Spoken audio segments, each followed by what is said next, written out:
Hi hello namaste welcome to Telugu one cinema. This is Divyasri.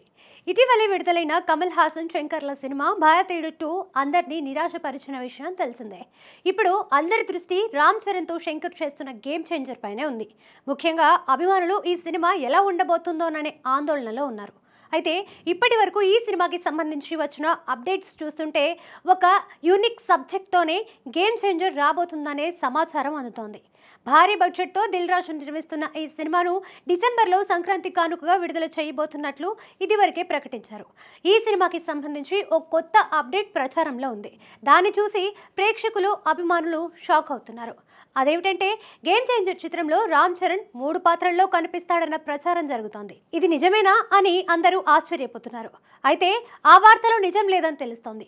ఇప్పటికే ఈ సినిమాలో చరణ్ 2 పాత్రల్లో కనిపిస్తాడన్న విషయం అందరికీ తెలిసిందే. నిజాయితీ కలిగిన రాజకీయ నేత అప్పన్నగా అతని కొడుకు రామ్ నందన్ గా చరణ్ నటిస్తున్నారు. నందన్ కాలేజ్ డేస్ లోని సీన్స్ లో కియారాతో రొమాన్స్ చేసే సీన్స్ లో లుక్ ఒకలా ఉంటుంది. ఆ తర్వాత ఐఏఎస్ గా మారిన చరణ్ లుక్ మరోలా ఉంటుంది. దాంతో చరణ్ 3 క్యారెక్టర్స్ చేస్తున్నారన్న వార్త ప్రచారంలోకి వచ్చేసింది. అయితే ఇందులో ఎంత మాత్రం నిజం లేదని అర్థమవుతుంది. డిసెంబర్లో ఈ సినిమా విడుదలవుతుండగా నవంబర్లో ప్రమోషన్స్ ను మొదలుపెట్టే ఆలోచనలో దిల్ రాజు ఉన్నట్టు తెలుస్తోంది.